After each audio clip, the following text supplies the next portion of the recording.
उत्तर प्रदेश में चलते रहेंगे 16,000 मदरसे। मदरसा एक्ट को सुप्रीम कोर्ट ने दे दी है मान्यता। सुप्रीम कोर्ट ने हाईकोर्ट का फैसला खारिज किया। हाईकोर्ट ने इसे संविधान के मौलिक ढांचे के खिलाफ बताया था। मदरसा बोर्ड एक्ट को मान्यता देने के सुप्रीम कोर्ट के फैसले का मुस्लिम धर्मगुरु मौलाना खालिद रशीद फरंगी महली ने किया स्वागत। का हाईकोर्ट के फैसले से उन्हें काफी मायूसी हाथ लगी थी। सुप्रीम कोर्ट के फैसले से मदरसों के लाखों छात्र और शिक्षकों को मिली बड़ी राहत। सुप्रीम कोर्ट के फैसले पर जमीयत उलेमा हिंद के अध्यक्ष मौलाना महमूद मदनी ने कहा, सुप्रीम कोर्ट का फैसला स्वागत योग्य है। हाईकोर्ट का फैसला तथ्यों के आधार पर नहीं था।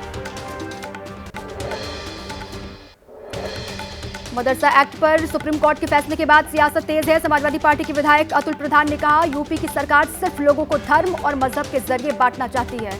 हम जोड़ने की राजनीति करते हैं। निजी संपत्ति के बंटवारे पर सुप्रीम कोर्ट का बड़ा फैसला। कोर्ट ने कहा, हर निजी संपत्ति को सामुदायिक संपत्ति नहीं कहा जा सकता। संपत्ति की स्थिति सार्वजनिक हित में उसकी जरूरत को देखना जरूरी है।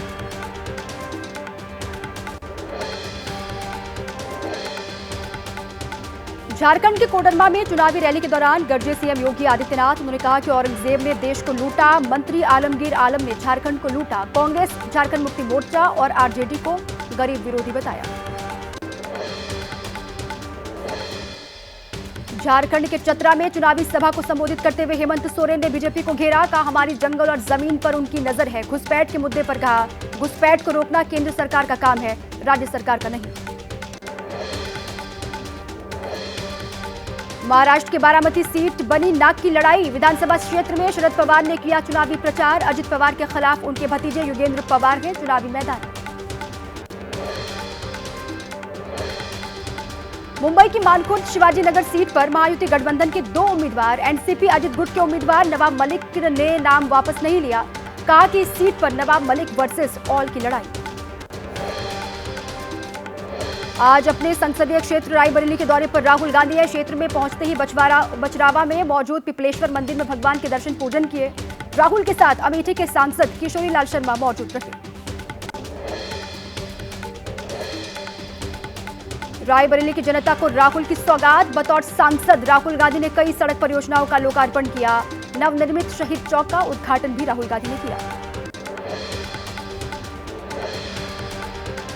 नीतीश कुमार पर लालू प्रसाद ने साधा निशाना। उन्होंने कहा कि पैर छूना नीतीश कुमार की आदत में शुमार है। चित्रगुप्त पूजा के मौके पर नीतीश कुमार ने छुए थे आरके सिन्हा के पैर। जम्मू में डोगरा फ्रंट ने किया जोरदार प्रदर्शन। हुर्रियत नेता शाहिद अली शाह गिलानी को विधानसभा में श्रद्धांजलि दिए जाने पर विरोध जाहिर किया गया। लखनऊ में समाजवादी पार्टी के राष्ट्रीय अध्यक्ष अखिलेश यादव के आवास के बगल में लगा एक और नया पोस्टर में लिखा हुआ है, ना बटेंगे ना कटेंगे, मठाधीश सत्ता से हटेंगे और 2027 में सत्ताधीश साइकिल पर चलेंगे। बटेंगे तो कटेंगे नारे पर तेजस्वी यादव का विवादित बयान। एबीपी न्यूज से बातचीत में उन्होंने कहा कि बटेंगे तो कटेंगे मवालियों की भाषा है, बीजेपी नहीं करती मुद्दों की बात।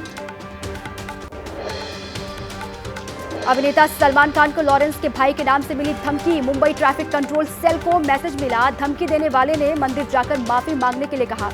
नहीं मांगने पर 5 करोड़ रुपए देने की मांग की। बाबा सिद्दीकी हत्याकांड में पुलिस को एक और बड़ी कामयाबी हाथ लगी है। हत्या में इस्तेमाल 5वां हथियार पुणे से बरामद किया गया। अब भी एक हथियार की तलाश तेज। दिल्ली के यमुना में केमिकल के छिड़काव के बाद भी जहरीला झाग बरकरार है। झागदार यमुना की ड्रोन तस्वीरें सामने आई। छठ करने वाले लोगों की बड़ी चिंता। नहाय खाए के साथ आज से छठ महापर्व की शुरुआत हो गई है। पटना के गंगा घाट पर छठ व्रतियों ने लगाई आस्था की डुबकी। कल होगा खरना का अनुष्ठान।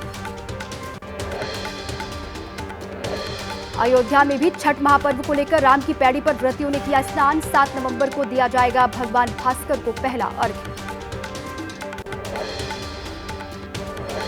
नई दिल्ली रेलवे स्टेशन पर छठ पूजा को लेकर भीड़ दिखाई दी। अपने घर पहुंचने के लिए ट्रेनों में उमड़ी लोगों की भारी भीड़। ट्रेन में पांव रखने तक की जगह नहीं बची। बिहार के मुख्यमंत्री नीतीश कुमार ने किया छठ घाट का निरीक्षण। पटना में छठ के लिए बनाए गए हैं घाट। सीएम ने प्रशासन की तैयारियों के बारे में जानकारी हासिल की। पटना के बाजार में छठ पर्व पर महंगाई की मार। छठ में इस्तेमाल होने वाली चीजों के बढ़े दाम। नए आलू का दाम 80 से 100 रुपए तक पहुंचा। फूल 600 से 800 रुपए किलो। जमीन घोटाला मामले में लोकायुक्त पुलिस ने कर्नाटक के मुख्यमंत्री सिद्धरमैया को कल पूछताछ के लिए तलब किया। सिद्धरमैया बोले, मैसूर लोकायुक्त का मिला है नोटिस, पूछताछ के लिए होंगे पेश। जालौन में ट्रैक्टर के शोरूम में भीषण आग लगी। करोड़ों का सामान जलकर राख हुआ। एजेंसी मालिक के मुताबिक शॉर्ट सर्किट से आग लगी।